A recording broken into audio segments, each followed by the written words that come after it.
Salam sejahtera untuk kita semua. Semoga kita semua boleh dalam keadaan sehat, selalu diberkati. Pagi ini kami akan menyampaikan materi mengenai pemanfaatan material lokal untuk lapis fondasi.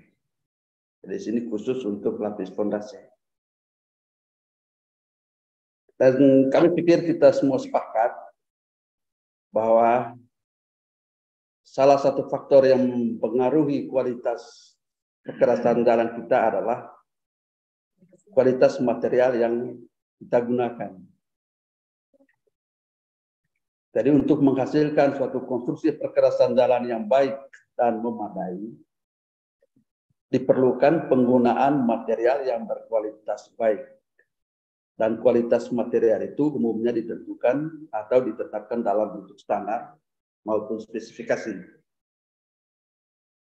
Permasalahannya adalah bahwa di daerah-daerah tertentu ketersediaan material perkerasan dalam yang berkualitas baik sesuai spesifikasi sangat terbatas dan bahkan mungkin tidak tersedia. Nah, umumnya di daerah-daerah tersebut untuk pembangunan maupun pemeliharaan jalan harus mendatangkan material yang berkualitas baik dari daerah lain, bahkan dari pulau lain. Nah, hal tersebut akan berdampak pada kebutuhan biaya yang sangat tinggi dan dengan waktu pelaksanaan yang relatif panjang. Nah, kalau misalnya kita hanya menggunakan material yang berkualitas baik, harus mendatangkan material dari luar, khususnya untuk lapis fondasi, tentu akan berdampak pada kebutuhan biaya yang sangat tinggi dan biaya untuk transportasi ya terutama. Kemudian kalau pada saat pelaksanaan mendatangkan material juga terjadi cuaca, kalau misalnya kita datangkan material yang dari luar pulau, untuk akan menghambat pelaksanaan pekerjaan tersebut. Nah, tingginya kebutuhan biaya untuk mendatangkan material lapis fondasi tersebut tentu akan berdampak pada tingginya biaya pembangunan maupun pemeliharaan secara keseluruhan. Nah, salah satu solusi untuk mengatasi kendala tersebut adalah pemanfaatan material lokal. Dalam hal ini adalah material lokal yang standar, yaitu tanah atau agregat yang tersedia dalam jumlah yang cukup banyak di sekitar lokasi pekerjaan, namun tidak dapat digunakan secara langsung sebagai material perkerasan jalan karena memiliki salah satu atau lebih sifat material yang tidak sesuai dengan standar ataupun spesifikasi. Nah, sepengetahuan kami, ada dua metode atau pendekatan yang bisa kita terapkan untuk pemanfaatan material lokal standar ini. Yang pertama adalah dengan melakukan modifikasi atau penyesuaian desain dan spesifikasi sesuai dengan kondisi lapangan. Dalam hal ini adalah sesuai kondisi ketersediaan material, kondisi lalu lintas, juga termasuk kondisi iklim, cuaca. Dan metode yang kedua adalah dengan melakukan perbaikan sifat dan karakteristik kekuatan material lokal substandar tersebut, atau sering disebut sebagai stabilisasi. Nah, kedua metode pemanfaatan material lokal substandar tersebut tentunya sudah diterapkan di berbagai negara dan menunjukkan kinerja yang memadai selama umur pelayanan. Nah, ini mungkin prinsipnya, mungkin bisa kita lihat di gambar, ini tipikal struktur perkerasan luntur yang konvensional. Nah, dari gambar tersebut terlihat bahwa umumnya perkerasan terdiri dari beberapa lapis. Jadi kalau di sini kita bisa lihat terdiri dari 4 lapis, 3 lapis perkerasannya termasuk lapis tanah dasar. Itu mulai dari lapis permukaan, lapis fondasi bawah, kemudian di bawah paling bawah adalah lapis tanah dasar.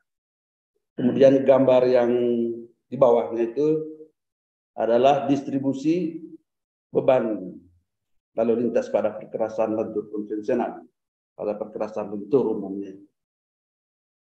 Kita lihat bahwa pada konstruksi perkerasan lentur, beban kendaraan dilimpahkan ke perkerasan jalan melalui rodanya. Kemudian diterima lapis permukaan beraspal dan disebarkan ke lapisan di bawah sampai akhirnya diterima lapis dasar. Jadi kalau kita lihat gambarnya di bawah yang paling kanan, diagram distribusi bebannya atau beban lalu lintas, terlihat bahwa di permukaan ini beban lalu lintasnya sangat besar.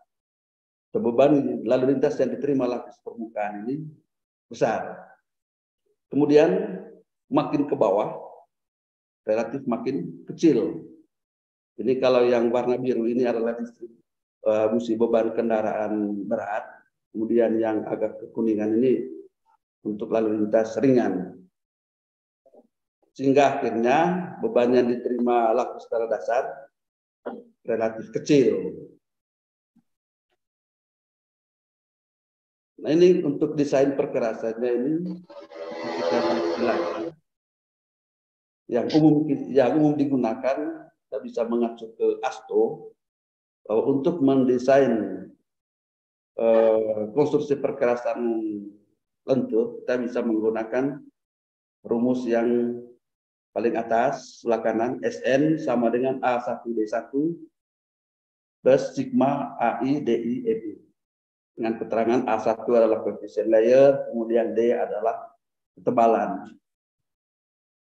SN sendiri ini sangat dipengaruhi oleh beban lalu lintas yang persamaan yang di sebelah kanan atas, log W18. W18 ini beban lalu lintas.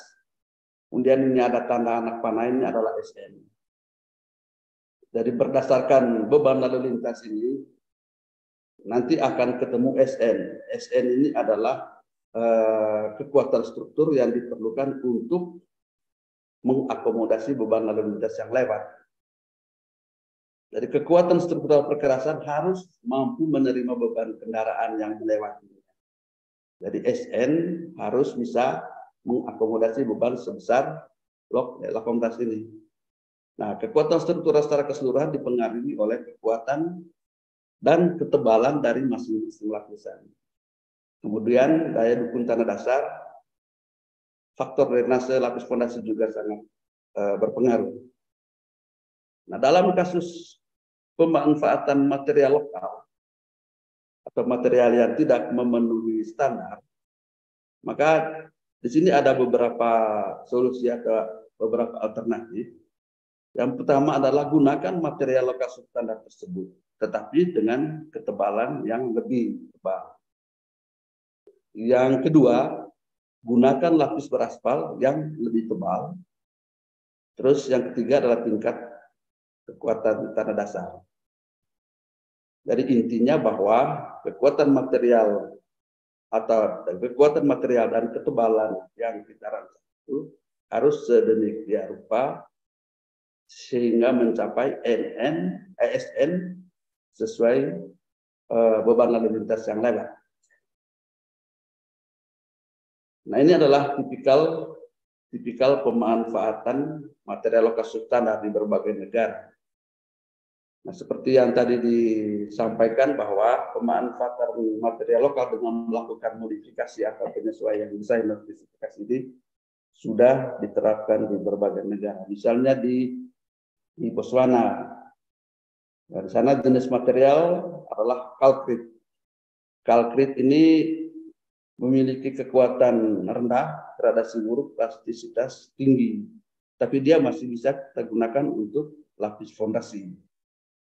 Kemudian tanah laterit di Malawi yang memiliki kekuatan rendah, gradasi buruk, plastisitas tinggi juga masih bisa digunakan untuk lapis fondasi dan seterusnya.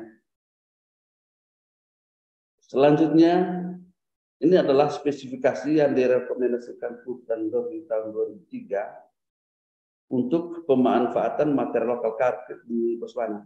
Jadi dia di sini merekomendasikan spesifikasi tergantung ketersediaan material dan beban lalu lintas yang akan diakomodasi. Kalau spesifikasi originalnya bisa kita lihat di kolom kedua, bahwa ukuran butir maksimum harus 53, terus lolos ayakan 0,425 itu antara 10 sampai 30, dan seterusnya sampai CBR harus lebih besar dari 80%. Nah, sementara di sana menggunakan material lokal yang istilahnya tidak mampu mencapai kekuatan sesuai yang dipersyaratkan ini. Maka mereka mencari solusi untuk menggunakan material substandar dengan catatan disesuaikan dengan spesifikasi, ya, disesuaikan dengan beban lalu lintas yang akan diakomodasi. Ini mulai dari 0,3 juta sampai 1,5 juta. Nah, semakin tinggi beban lalu lintas, persyaratan kekuatan material tetapi semakin tinggi. Jadi kualitas material yang dibutuhkan semakin baik. Seperti kita lihat di yang paling bawah ini CBR. Kalau beban lalu lintas yang diakomodasi cuma 0,3 juta, maka CBR yang dibutuhkan minimum 35%. Kemudian beban lalu lintas semakin tinggi, CBR minimum semakin tinggi. Sampai untuk beban lalu lintas 1,5 juta ini, dia butuh nilai CBR minimum 60%. Nah, di Indonesia pun sebetulnya sudah pernah diterapkan pemanfaatan material lokal ini dengan melakukan penyesuaian atau modifikasi spesifikasi. Nah, di sini kami sampaikan persyaratan kekuatan material atau kekuatan agregat batu karang kristalin untuk lapis fondasi. Nah, bisa kita lihat di SNI 8158 tahun 2015. Nah, ini yang dua kolom pertama kelas A, kelas B adalah persyaratan sesuai spesifikasi umum. Kemudian di sini CBR sampai untuk kelas A minimum 90, untuk kelas B minimum 60. Sementara agregat batu karang yang tersedia belum bisa mencapai CBR sebesar itu.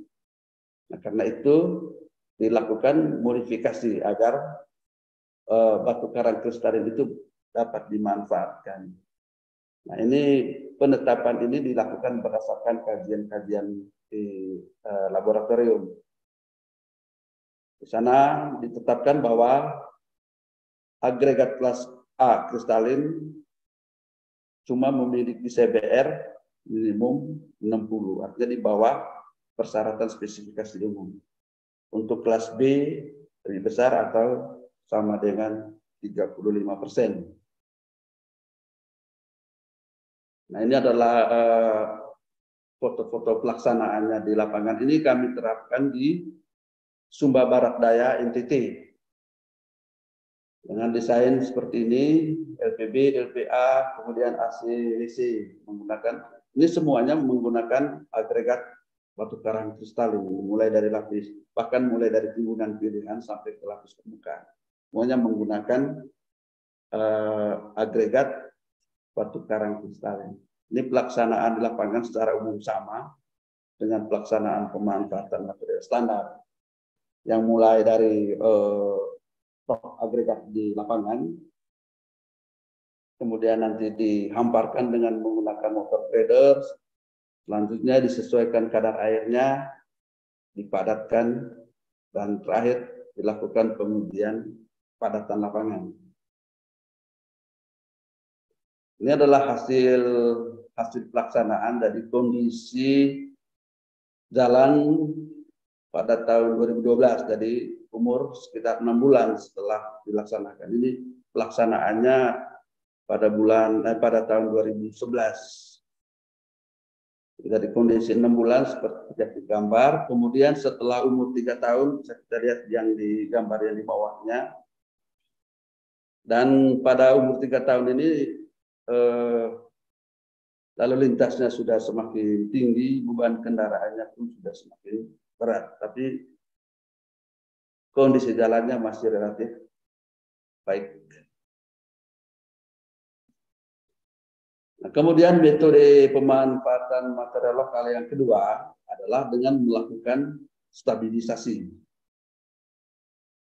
Melakukan stabilisasi, yaitu proses pencampuran material lokal, dalam hal ini adalah tanah atau agregat, dengan bahan stabilisasi dan air jika diperlukan.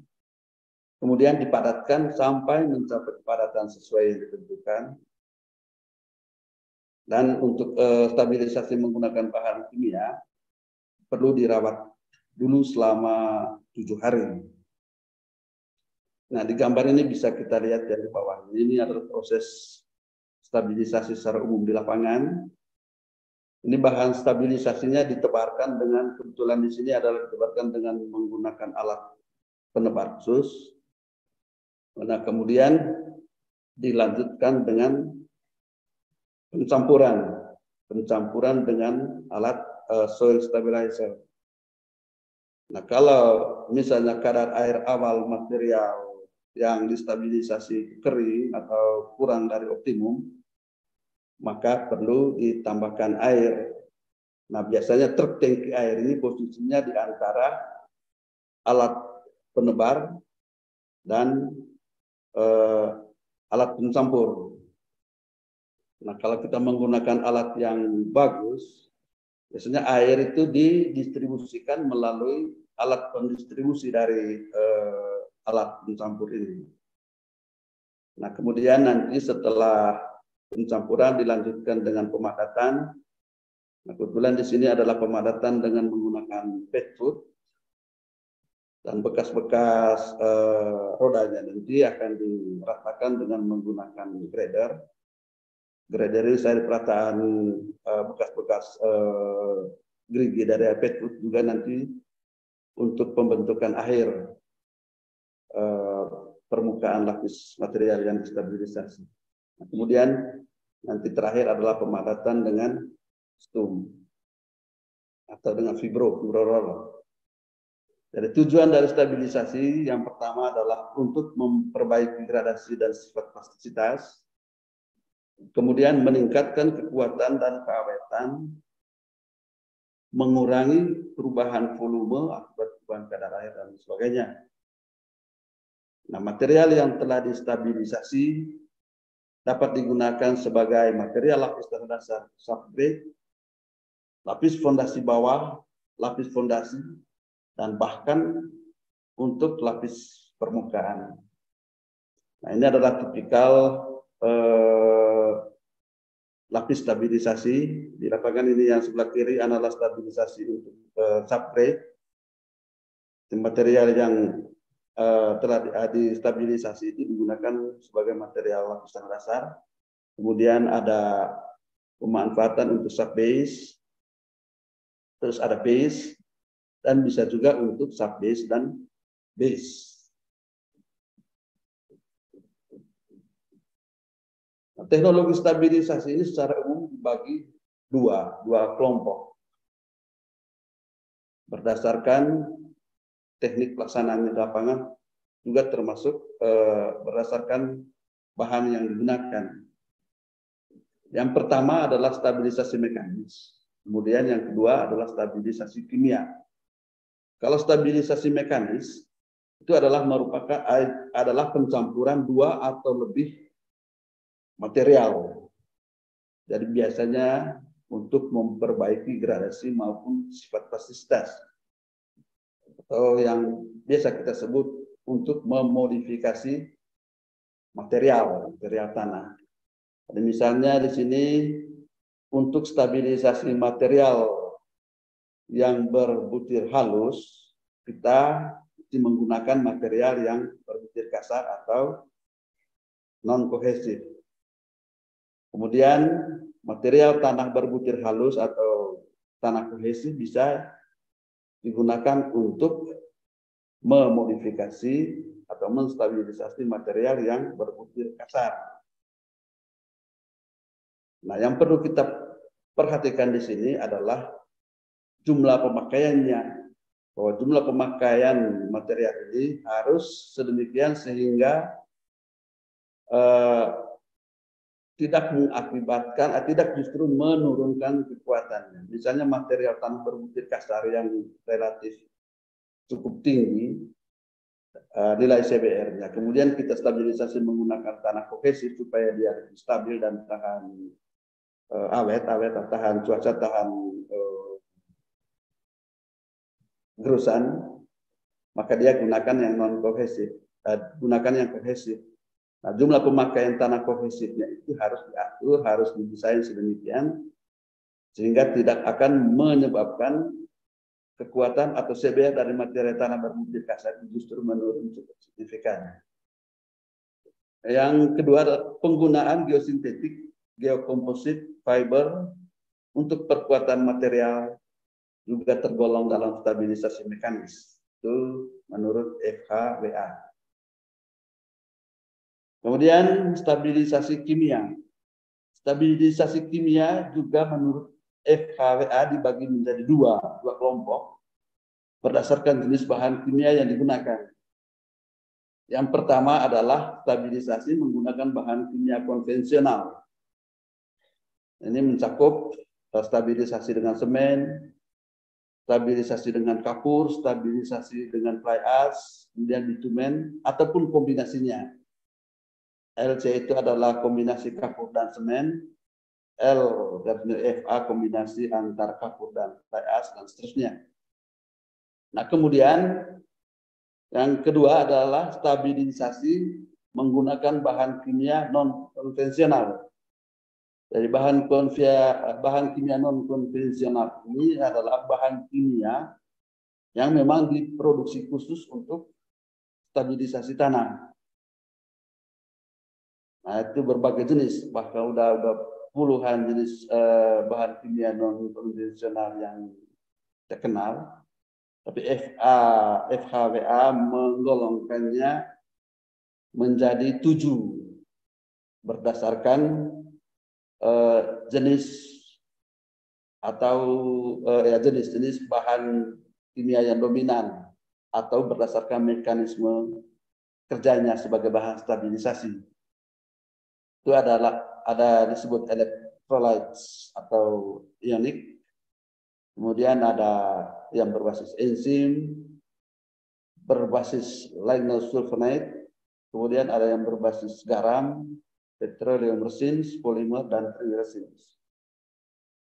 Nah, selain bahan kimia tersebut di atas bisa digunakan tersendiri masing-masing, bisa juga dikombinasikan, misalnya semen plus bahan kimia non konvensional. Nah, biasanya penggunaan bahan kimia non konvensional atau aditif untuk stabilisasi semen itu biasanya digunakan untuk tanah-tanah tertentu yang kira-kira kurang cocok kalau hanya distabilisasi dengan semen, atau dia membutuhkan kadar semen yang tinggi. Maka untuk menguranginya bisa dikombinasikan dengan aditif atau bahan kimia non konvensional. Ini adalah pemilihan jenis bahan stabilisasi. Faktor-faktor yang dipertimbangkan.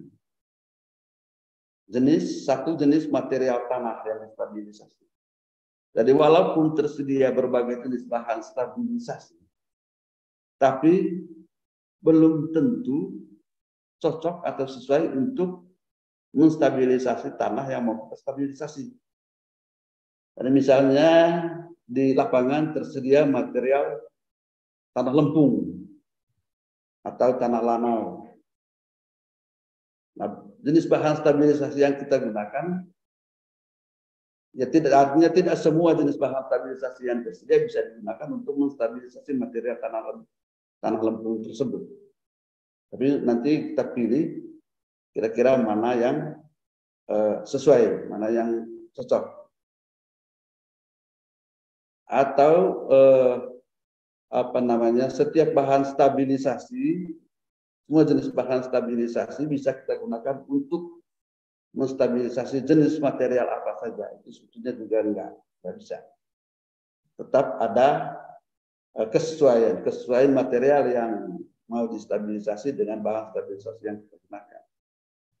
Yang faktor yang kedua adalah penggunaan lapis material yang distabilisasi.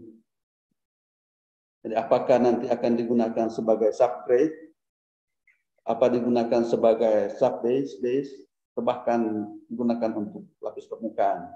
Nanti itu semua bisa jadi faktor pertimbangan. Kemudian jenis perbaikan yang diperlukan. Apakah hanya untuk memodifikasi ataukah meningkatkan karakteristik kekuatannya.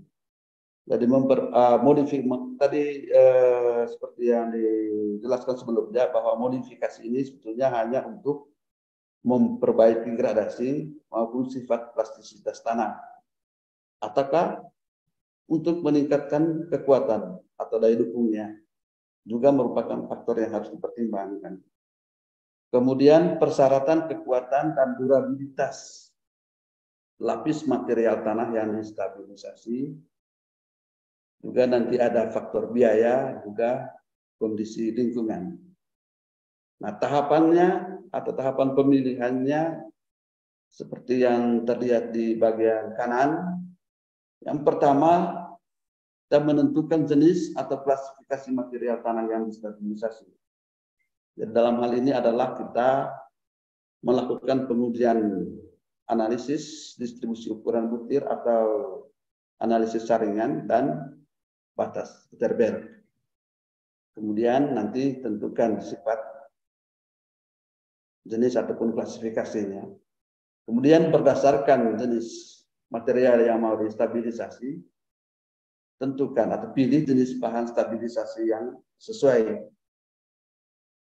Maksudnya berbagai pedoman telah tersedia untuk memilih jenis bahan stabilisasi berdasarkan sifat material yang distabilisasi.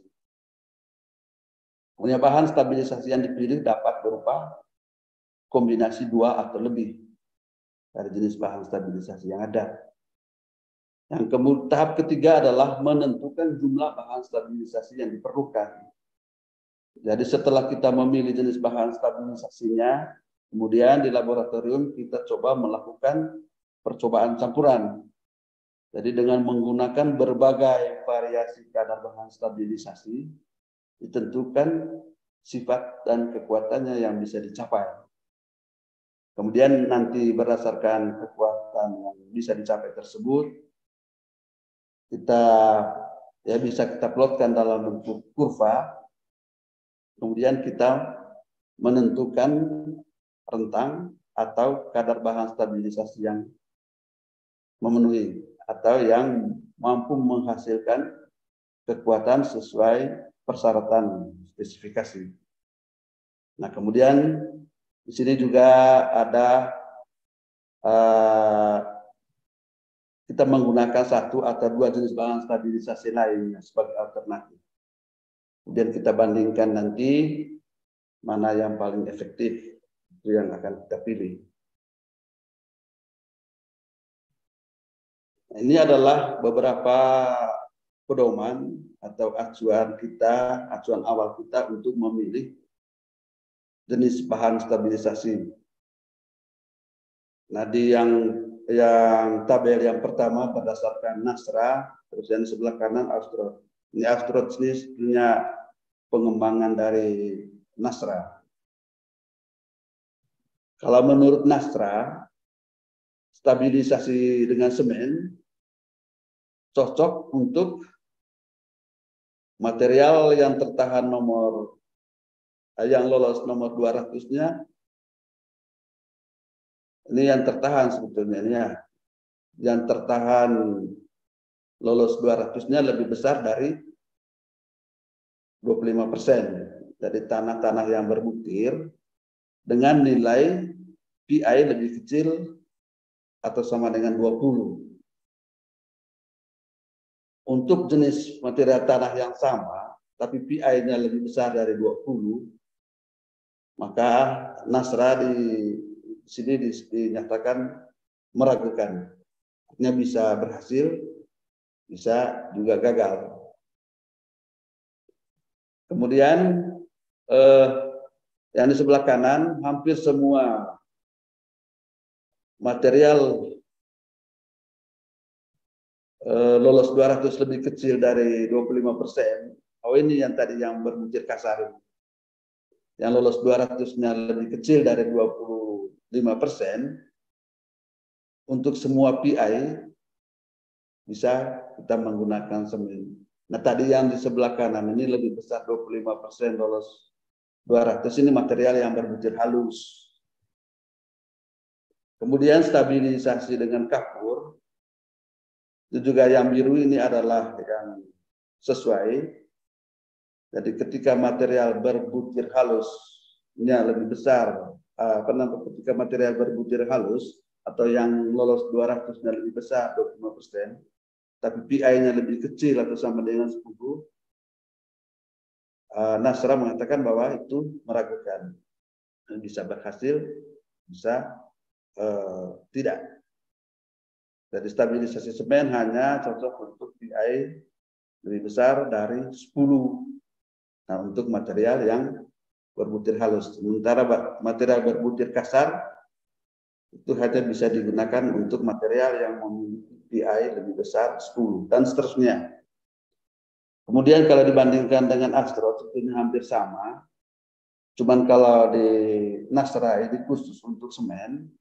Kalau di Asto ada semen dan bahan yang bersifat semen.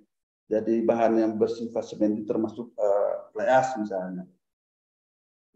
Nah, dia kesesuaiannya bisa kita lihat di tabel bahwa untuk material yang berbutir halus atau yang lebih besar 25% lolos 200-nya, material yang sesuai untuk distabilisasi semen ataupun bahan bersifat semen itu adalah material dengan nilai PI maksimum 10. Nah, ketika PI-nya antara 10 sampai 20 meragukan.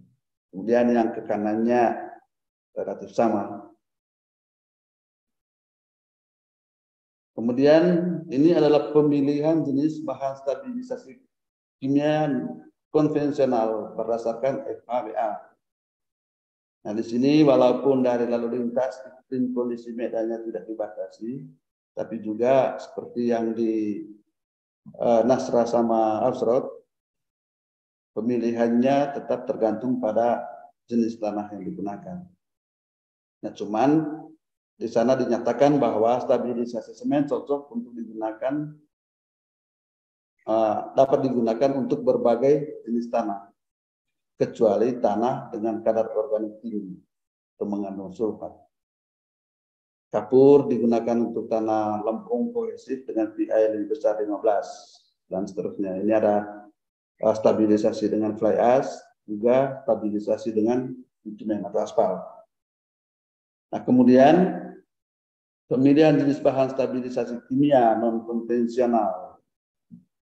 Tadi yang sudah dijelaskan yang berbasis organik, enzim, sal, dan seterusnya. Ini dinyatakan di sana hanya bisa diterapkan untuk jalan dengan lalu lintas harian rata-rata lebih kecil dari 250. Jadi sebetulnya ini untuk lalu lintas rendah. Kemudian pemilihannya pun tergantung kondisi iklim atau cuaca. Memang ada di sini yang tidak dibatasi, tapi ada jenis bahan kimia non konvensional tertentu hanya bisa diterapkan untuk daerah sedang atau kondisi kering sampai sedang. Kemudian ada yang hanya bisa digunakan untuk daerah-daerah kering. Juga kondisi medan juga ternyata berpengaruh terhadap pemilihan jenis bahan kimia non konvensional ini.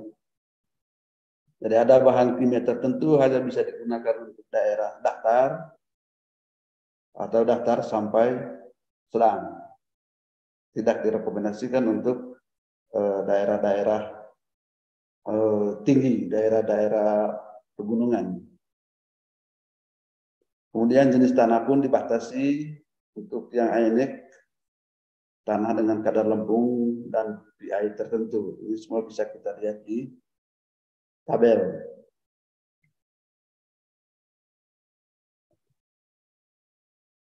Nah, kemudian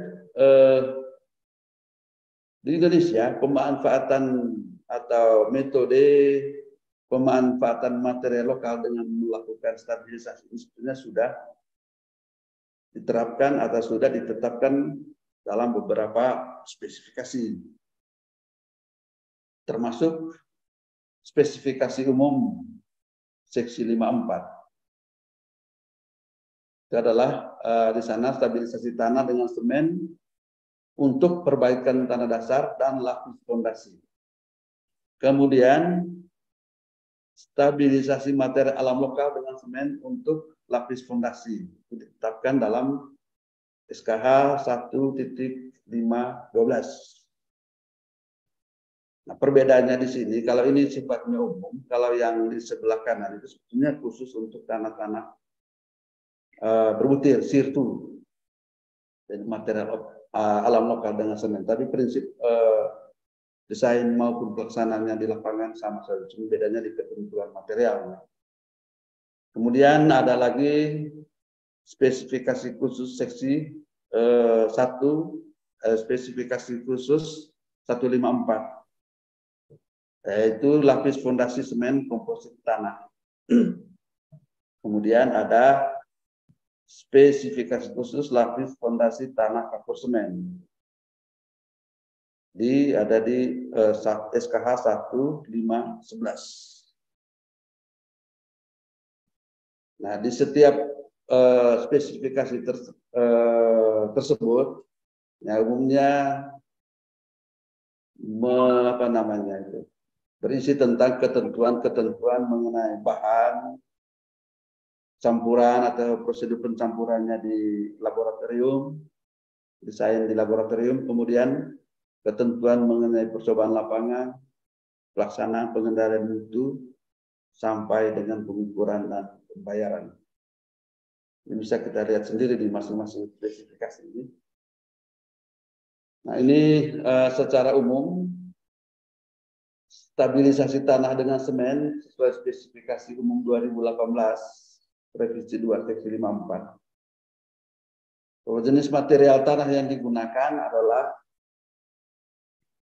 material dengan ukuran partikel kurang dari 75 mm atau 100% lolos ayakan 75 mm. Kemudian lebih kecil dari 50% lolos ayakan 200. Dan bahan bebas dari bahan organik. Nah, kita kalau bandingkan tadi dengan pedoman-pedoman yang sudah kita bahas, nah kelihatan di sini persyaratannya relatif lebih ringan karena PI-nya bisa sampai 49%. Ini bukan PI. Lolos 200-nya bisa sampai 45%. Sementara tadi yang membedakannya di 25% antara lolos dan bertahan ayakan 200. Jadi mungkin ini berdasarkan hasil kajian yang dilakukan di kita.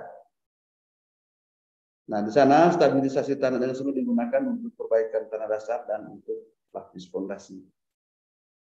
Nah, kemudian spesifikasi material alam lokal sesuai SKH 1.512. Nah, material alam lokal yang dimaksud adalah material yang bersifat alamiah, jadi masih natural, masih belum diapa-apain.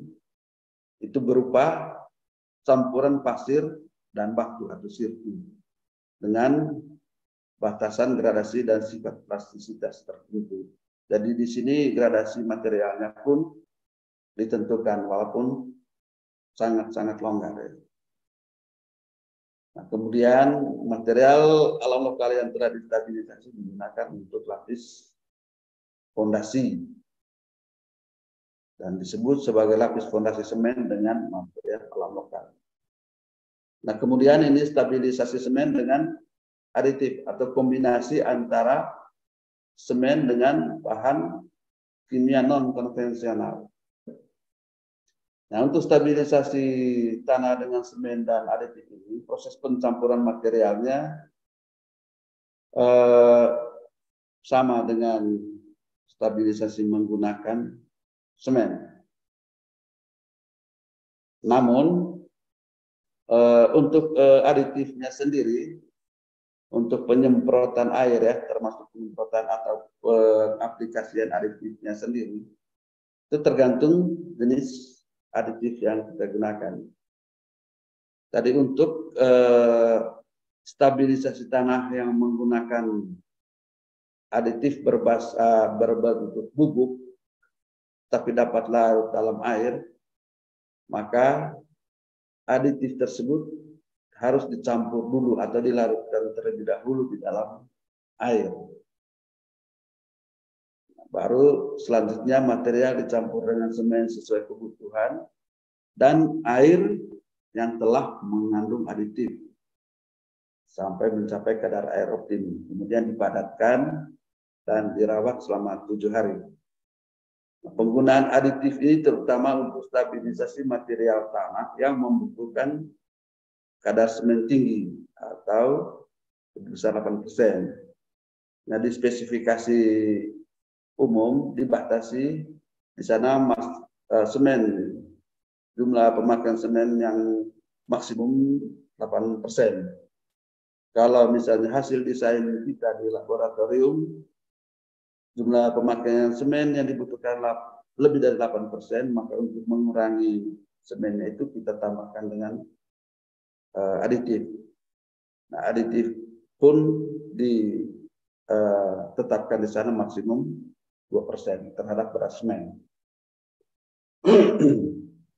Selanjutnya stabilisasi tanah dengan kapur dan semen, yaitu proses pencampuran tanah dengan kapur dan semen. Selanjutnya dipadatkan dan dirawat. Nah, stabilisasi tanah dengan kapur dan semen sesuai spesifikasi khusus 1511 itu dilakukan untuk tanah-tanah lempung yang berplastisitas tinggi atau PI-nya lebih besar 20. Nah, stabilisasi tanah dengan kapur dan semen ini dilaksanakan dalam 2 tahap. Yang pertama adalah stabilisasi dengan kapur. Nah, penggunaan kapur di sini adalah untuk mengurangi sifat plastisitas dari tanah lempung sampai mencapai PI lebih kecil dari 20. Yang kemudian juga untuk meningkatkan kemudahan pelaksanaannya di lapangan. Karena salah satu kendala stabilisasi tanah lempung dengan semen ini adalah kesulitan pencampurannya di lapangan. Makanya dibatasi bahwa stabilisasi dengan semen ini hanya bisa digunakan untuk material dengan PI tertentu yang rendah. Nah, sementara di lapangan berbagai variasi jenis material ada, termasuk tanah lempung plastisitas tinggi. Nah, kalau hanya menggunakan semen, dia pasti akan membutuhkan jumlah semen yang tinggi karena plastisitasnya itu. Nah, karena itu kita turunkan dulu sifat plastisitasnya dengan menambahkan kapur. Jadi untuk stabilisasi dengan kapur ini tanah lempung dicampur dengan kapur dan air, kemudian dipadatkan secukupnya 1-2 lintasan dengan alat pemadat dan dirawat. Ini istilahnya di sana milo time. Jadi memberikan kesempatan si tanah itu menggembur dulu, memudahkan semen nanti untuk tercampur. Kemudian setelah milo time ini dilanjutkan dengan stabilisasi semen. Nah, stabilisasi semen digunakan untuk meningkatkan kekuatan. Jadi tanah lempung yang telah dicampur dengan kapur dan telah melalui proses milo time, campur kembali dengan semen dan air apabila diperlukan. Selanjutnya dipadatkan dan dirawat selama 7 hari. Ini adalah pelaksanaannya di lapangan. pelaksanaan stabilisasi tanah dengan semen tanpa atau dengan menggunakan aditif. Jadi mulai dari penyiapan badan jalan, penyiapan pembukaan badan jalan yang mau kita stabilisasi. Kemudian nanti setelah disiapkan ditentukan kadar air awalnya, hitung jumlah kebutuhan semen sesuai persentase yang digunakan dan luasan atau area yang mau distabilisasi, nanti ketemu berapa kilo, nanti berapa, kemudian nanti dikonversikan ke kantong atau sak. Nah, kemudian baru ditebarkan di lapangan. Nah, penempatan sak-saknya ini pun harus dihitung. Jadi jarak melintang dan memanjang antara kantong semen ini harus dihitung berdasarkan jumlah pemakaian dan luasan atau area yang mau distabilisasi. Kemudian setelah itu semen yang masih di dalam sak ini kita sobekin, kemudian ditebarkan atau dituangkan di atas lapis material yang mau kita stabilisasi. Selanjutnya dihampa dan diratakan dengan menggunakan alat perata manual. Nah, setelah itu nanti baru dilakukan pencampuran dengan menggunakan alat pencampur khusus atau soil stabilizer. Nah, ini yang gambar atas kanan ini. Ini posisi truk atau tangki air dengan atau tanpa aditif ini ada di posisi di depan alat pencampur. Nah, kemudian pencampuran dan material yang sudah tercampur dengan semen, contohnya kita ambil untuk dilakukan pengujian pemadatan UCS dan atau CBR. Biasanya UCS dilakukan ketika penggunaan material yang distabilisasi semen ini adalah untuk lapis fondasi. Sedangkan ketika stabilisasi untuk lapisan dasar, maka pengujian yang diperlukan adalah CBR. Nanti setelah kita bikin benda uji UCS atau CBR ini, kemudian nanti kita rawat dan baru diuji setelah dia berumur 7 hari. Nah, kemudian nanti setelah contohnya diambil, pencampuran yang sudah dilakukan, contoh diambil, dilanjutkan dengan pemadatan. Sini pemadatan tahap awal dilakukan dengan menggunakan pet-food, kemudian dilanjutkan dengan menggunakan fibro. Nanti setelah dipadatkan, dilanjutkan dengan pengujian mutu, pengujian kepadatan dari lapis material yang kita sudah padatkan. Dan biasanya pengujian senkon ini dilakukan pada jarak-jarak yang cukup panjang. Di spesifikasi mungkin sampai 200 meter atau berapa ratus meter itu bisa ditetapkan. Nah, untuk mengetahui keseragaman pemadatan sepanjang 100 meter atau lebih ini, kita bisa menggunakan alat LBD atau DCP. Jadi yang pertama tentu kita melakukan pengujian LBD atau DCP pada titik atau berdekatan dengan titik senkon.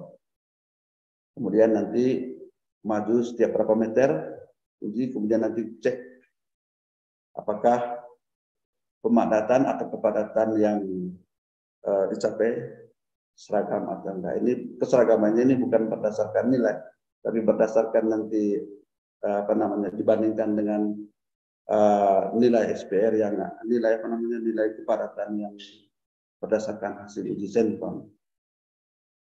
Kemudian nanti setelah dilakukan pengujian pemadatan LBD maupun DCP, dilanjutkan dengan perawatan. Nah, ini sebetulnya enggak ada, ini ada uji senkon setelah perawatan itu sebetulnya tidak diperlukan, tetapi hanya LBD atau DCP, itu pun kalau memungkinkan. Jadi kalau di spek kita biasanya kekuatan atau mutu material yang telah distabilisasi ini berdasarkan tadi UCS atau CBR dari benda uji yang kita ambil di saat pencampuran. Nah, ini adalah stabilisasi 2 tahap dengan menggunakan kapur dan semen. Pada prinsipnya sama, cuman ini dilakukan dalam 2 tahap. Penyiapan badan jalan, kemudian nanti penebaran kapur dengan jarak sesuai kebutuhan, sesuai yang diperlukan. Kemudian nanti pencampuran tanah dengan kapur, alatnya sama dengan stabilisasi semen. Kemudian nanti dipadatkan secukupnya. Jadi tidak perlu harus mencapai padatan kering maksimum, karena itu nanti akan digemburkan lagi. Kemudian dibiarkan selama 1 sampai 3 hari. Ini tentunya ini bisa tergantung di laboratorium. Kalau 1 hari 2 hari bisa menurunkan pH sampai lebih kecil dari 20, di lapangan juga bisa kita sesuaikan. Kemudian setelah mellow time, kita tebarkan semen seperti penebaran semen sebelumnya dengan jarak melintang atau memandang sesuai kebutuhan. Kemudian pencampuran. Nah, pencampuran tanah yang sudah dicampur kita ambil, kita uji UCS dan atau CBR. Kemudian dilanjutkan dengan pemadatan dan pengujian senkon. Nah, setelah senkon baru dilaksanakan perawatan juga sama dengan 7 hari. Nah, ini adalah benda uji UCS ini baru bisa akan dilakukan pengujian UCS-nya sendiri setelah benda uji ini dirawat selama 7 hari. Ini adalah kondisi tanah setelah distabilisasi, kondisi lapis material yang telah distabilisasi. Mungkin itu yang bisa kami sampaikan. Terima kasih atas perhatian Bapak Ibu sekalian. Mohon maaf atas segala kekurangan. Ini kami kembalikan ke moderator. Terima kasih.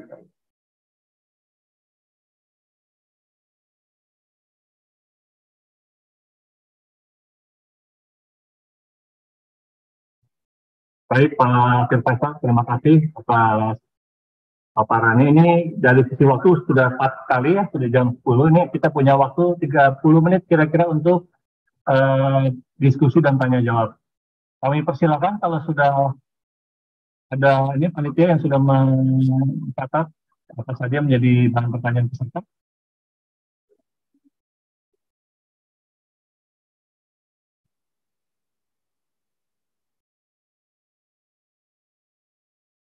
Oke, baik. Ini ada Pak Wianto ya dari P2Jen Kepulauan Riau. Ini Pak sudah bisa dilihat ya.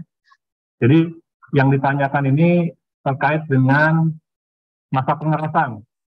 Nah, karena ini ya, karena stabilisasinya menggunakan semen, dan semen itu butuh waktu untuk bisa menjadi lebih gitu ya. Nah, kalau beton sampai 28 hari ini Pak.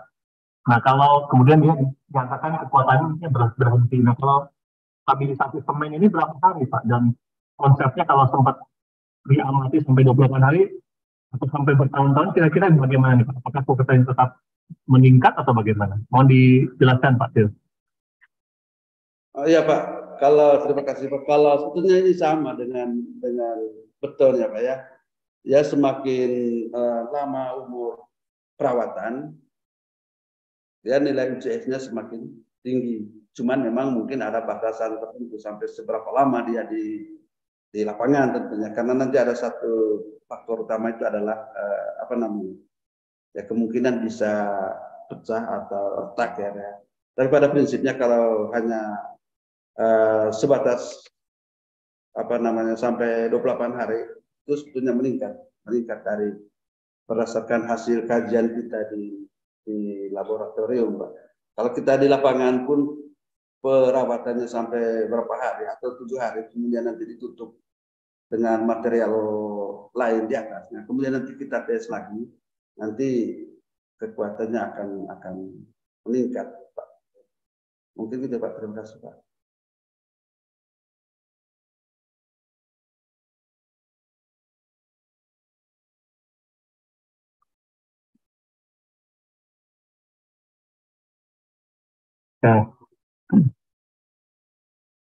Baik, Pak Sil, kalau ini Pak Sil, kalau di beton itu kan semen ini macam-macam nih Pak.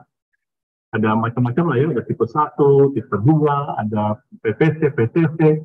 Nah, kalau untuk stabilisasi tanah, ada efeknya nggak Pak, menurut Bapak kira-kira dengan beda-beda jenis semen gitu Pak, terhadap ini, terhadap hasil apa ya, hasil stabilisasi. Menurut Pak Sil bagaimana nih Pak? Pengalaman Bapak saja Pak. Baik Pak, kebetulan kita memang jarang kita ini ya Pak ya, untuk percobaan kita di laboratorium jarang kita bandingkan antara semen yang satu untuk jenis stabilisasi yang sama, untuk jenis material yang sama kita gunakan dua jenis semen itu memang jarang kita lakukan. Tapi biasanya kalau untuk aplikasi di lapangan biasanya ada yang menggunakan semen ini, dan ternyata hasil pengujiannya pun ya istilahnya mampu menghasilkan sesuai persyaratan. Sementara kalau dispesifikasikan juga sebetulnya ditentukan tipe-tipe semen yang bisa kita gunakan. Kalau data secara ininya ya kita belum punya ya Pak ya, kita belum membanding. Yang umum kita gunakan itu memang tipe apa istilahnya? Tipe 1 atau tipe berapa itu? Yang jenis PCC. Mungkin itu Pak Ruli. Baik Pak. Ya, ini sudah ada pertanyaan nih, udah mulai panas nih kelihatannya. Para peserta ini sudah ada tambahan 3 lagi nih Pak. Ini yang kedua dari Pak Rudi ya. Apakah nilai PI untuk lapis fondasi bawah, di bawah lapis permukaan, diizinkan lebih besar dari 6%? Pak? Nilai PI-nya, apakah diizinkan lebih dari 6%?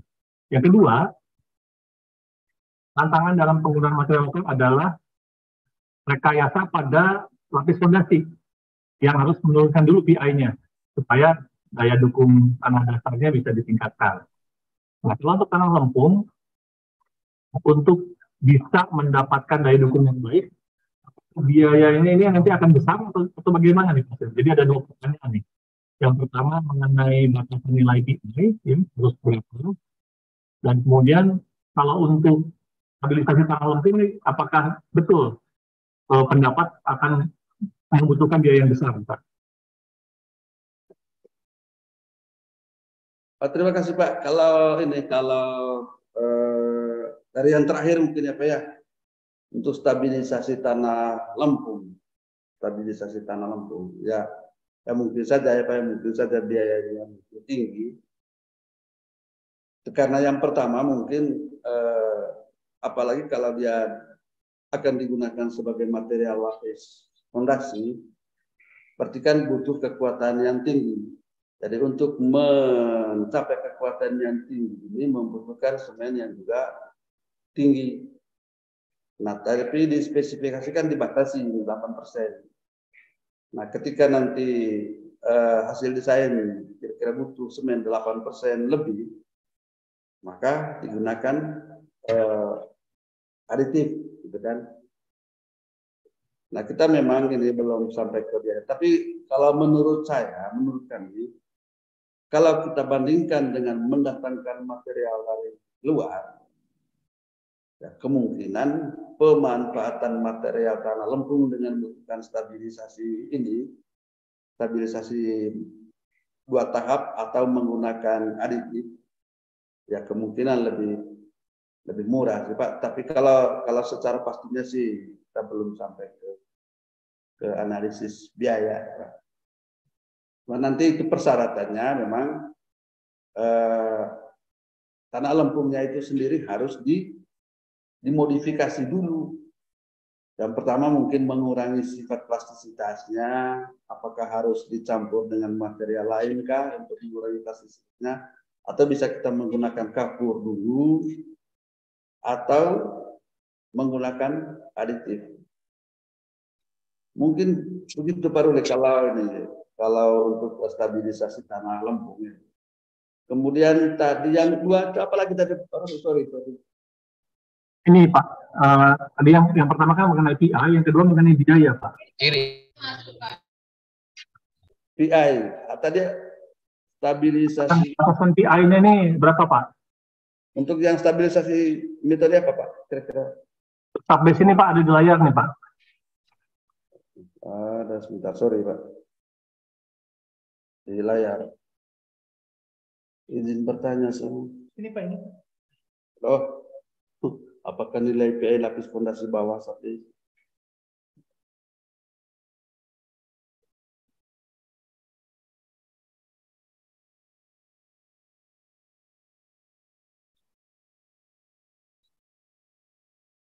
Ini kalau untuk stabilisasi, sebetulnya kan udah nggak muncul lagi persyaratan PI-nya, Pak.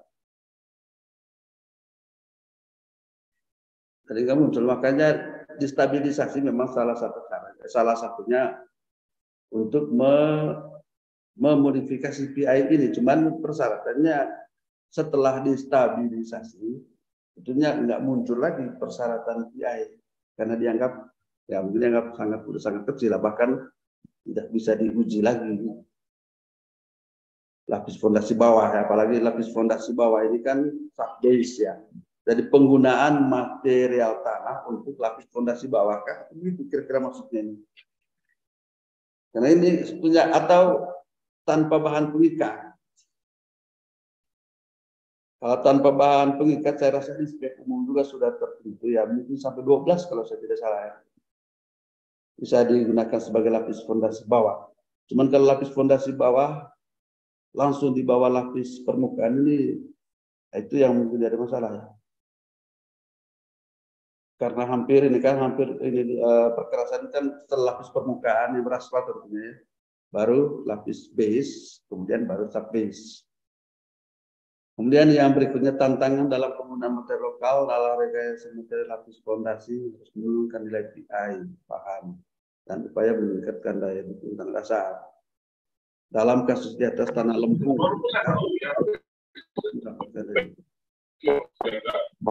sebetulnya udah. Kalau yang kedua tadi udah kemungkinan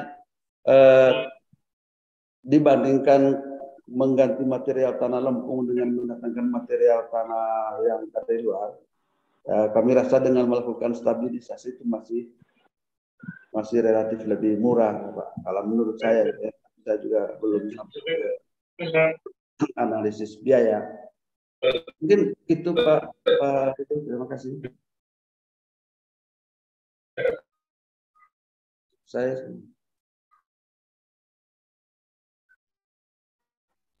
Oke, baik, makasih Pak Phil. Ini kita lanjut ya, pertanyaan berikutnya dari Pak Agus, gitu ya. Ini bertanya juga mengenai, ini beliau sudah melakukan penelitian nih, terkait stabilisasi tanah lempung. Dan bahan yang digunakan ini polimer, Pak Phil.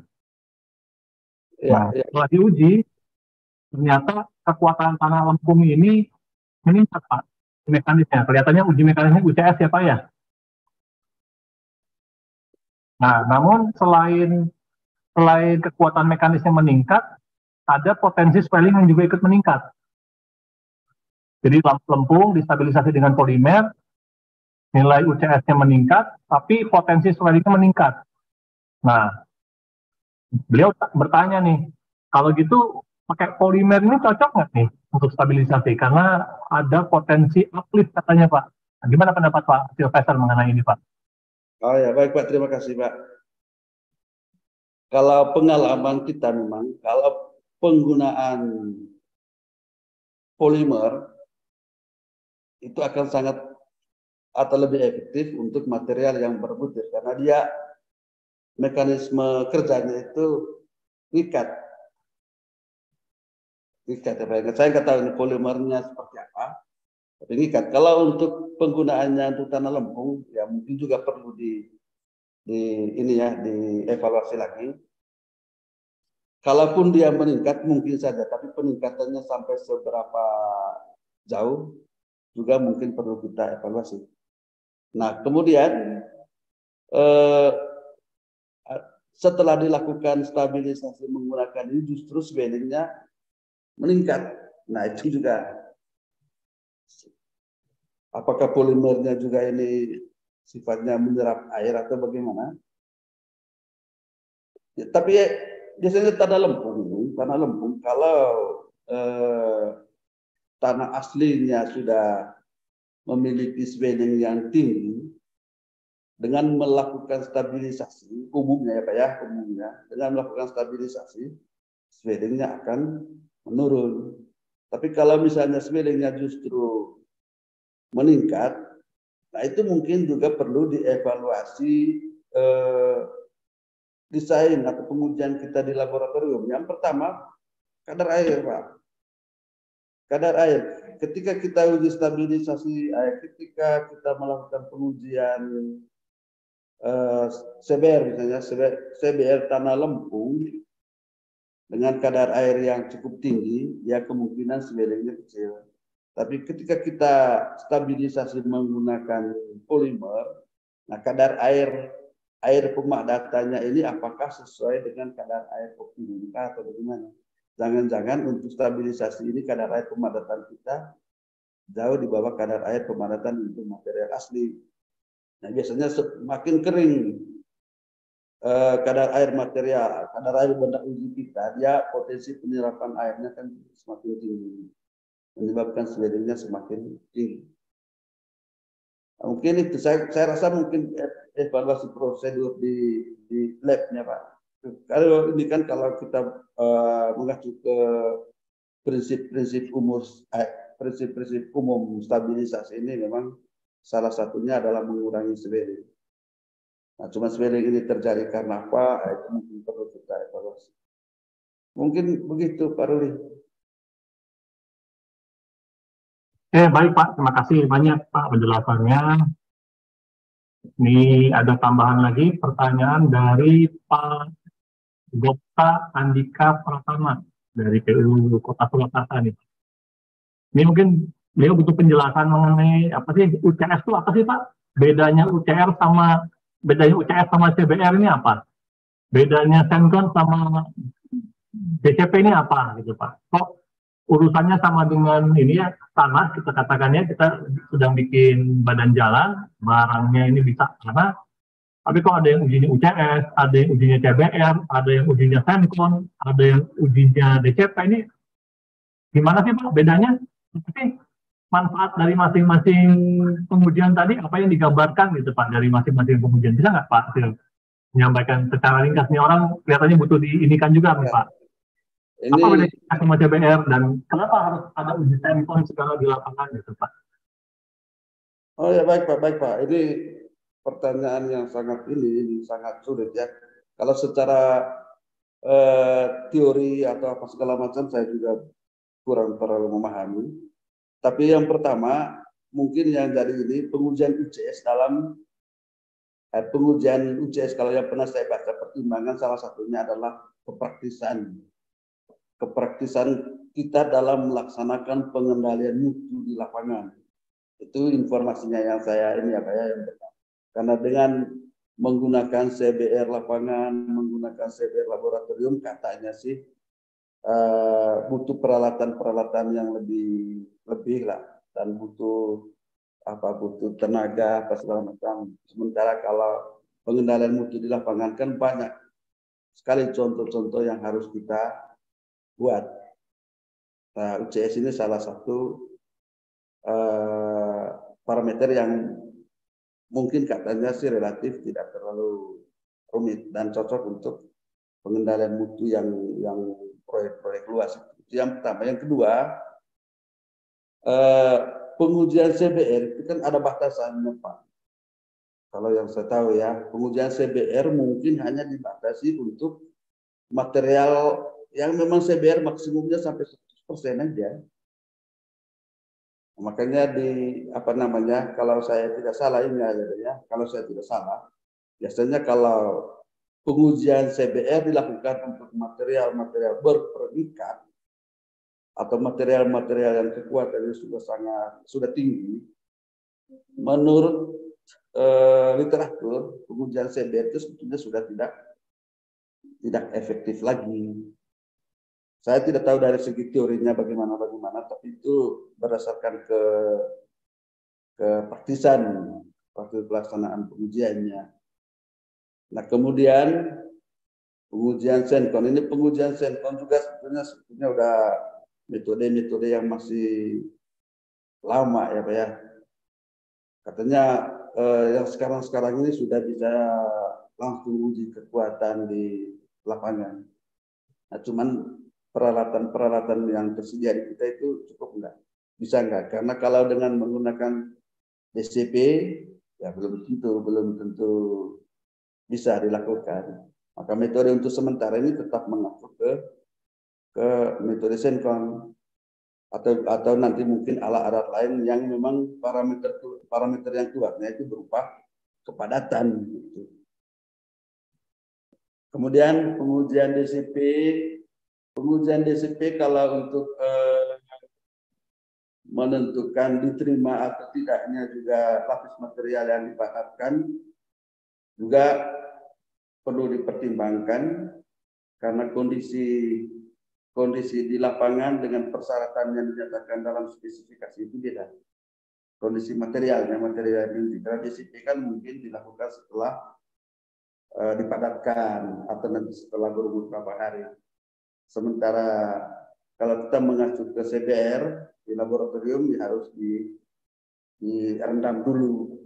Jadi dari kondisi kadar airnya juga sebetulnya sudah cocok, sudah nggak cocok. Kemudian DCP ini pun bisa kita gunakan sebagai untuk memperkirakan ya, memberikan gambaran mengenai kekuatan di lapangan, juga tetap harus berdasarkan kalibrasi. Karena kekuatan lapis stabilisasi, terutama untuk lapis fondasi kekuatannya adalah UCS, maka DCP ini pun harus dikalibrasi dengan hasil pengujian UCS. Dan DCP biasanya digunakan untuk desain awal. Untuk desain awal itu pun pada saat musimnya pun perlu dipertimbangkan. Jadi harus dilakukan pada kondisi relatif jenuh air. Kalau kita lakukan uji DCP pada kondisi kering pasti besar nilainya. Mungkin itu perlu penjelasan secara secara teori atau secara apanya. Ya terus terang kami juga kurang memahami. Ya, baik Pak Sim, makasih Pak. Ini ada pertanyaan terakhir ini yang sudah ada di kolom chat dari Pak Basri ya mengenai material lokal Pak. Nah kalau menggunakan material lokal untuk lapis fondasi, nih cara mengadopsinya ke dalam hitungan analisa harga satuannya gimana Pak? Sama nggak nih kira-kira sama cara menghitung analisa harga satuan dengan material yang konvensional? Bedanya di mana kira-kira kalau menurut Pak Sil? Ya, saya juga memang belum sampai belum lihat lah AHST. Tapi saya rasa perbedaan utamanya di material. Karena material awalnya, material marblok ini mempunyai kualitas yang lebih baik daripada tanah-tanah biasa. Kalau prosedurnya saya rasa sama. Mungkin gitu Pak. Ya, berarti prinsipnya sama ya Pak ya. Kalau misalnya material konvensional itu harganya itu tergantung ada biaya logistik dari tempat lain. Nah, kalau material lokal berarti bedanya mungkin di biaya logistik tadi ya Pak ya. Karena cara mengolahnya mungkin sama ya Pak ya. Ya betul Pak, betul. Saya rasa prinsip-prinsipnya sama, cuma nanti parameter atau koefisiennya yang. Oke, baik. Ya, mengetahui nanti pengendalian mutu di lapangan juga tidak ada bedanya ya Pak ya. Kalau di material biasa itu pakai kepadatan, Sencon, ini juga sama gitu kan Pak ya? Iya Pak, betul. Sama ya, oke siap, kasih Pak.